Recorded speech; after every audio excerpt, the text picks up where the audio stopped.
حضرت ابو ہریرہ رضی اللہ تعالیٰ عنہ فرماتے ہیں ہم رسول اللہ صلی اللہ علیہ وسلم کی مجلس میں بیٹھے ہوئے تھے، قرآن کریم کی یہ آیت نازل ہوئی وَآخَرِينَ مِنْهُمْ لَمَّا يَلْحَقُوا بِهِمْ وَهُوَ الْعَزِيزُ الْحَكِيمُ۔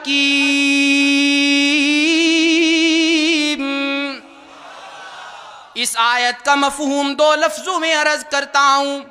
رب تعالیٰ نے فرمایا میرے محبوب جو فیض آپ کا کار نبوت کا صحابہ کو ملنے والا ہے وہی فیض بعد میں کچھ آنے والے ہیں انہیں بھی ملنے والا ہے۔ اب صحابہ رسول اللہ کی مجلس میں تشریف فرمائیں اور پوچھا گیا اللہ کے محبوب من ہؤلائی، یہ کون لوگ ہیں جن کا آپ نے ابھی تذکرہ کیا؟ رسول اللہ سے 3 مرتبہ سوال کیا فلم یجاجعہ، آپ نے اس کا کوئی جواب نہیں دیا۔ حضرت ابو ہریرہ فرماتے ہیں وفینا سلمان، ہماری مجلس میں حضرت سلمان فارسی بھی موجود تھے۔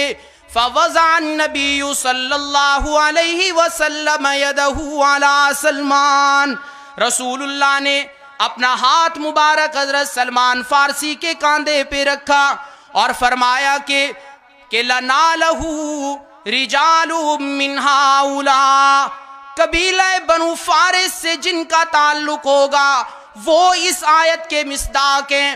اب گجرات کے لوگوں، گرد و نواح سے آنے والوں، دور دراز سے آنے والوں، حدیث پہ عمل کرنے کے 4 طریقے ہیں، یا تو ہم حنفی بن جائیں، یا شافعی بن جائیں، یا مالکی بن جائیں، یا ہم حنبلی بن جائیں۔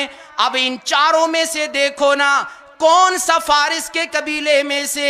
امام مالک کو دیکھو تو عربی قبیلہ ہے، امام شافعی کا قریشی مطلبی قبیلہ ہے، اور امام احمد بن حنبل شیبانی قبیلہ ہے، امام مالک کا اصبہی قبیلہ ہے۔ یہ 3 تو عرب سے ہوئے نا، لیکن اگر رسول اللہ کی اس آیت جو رسول اللہ نے تشریح کی اگر دیکھنا چاہتے ہو وہ کون سا تھا جس کا رسول اللہ نے جسے اس آیت کا مصداق بنایا، تو سارے محبت میں سبحان اللہ کہنا وہ ہمارا امام اعظم ابو حنیفہ تھا۔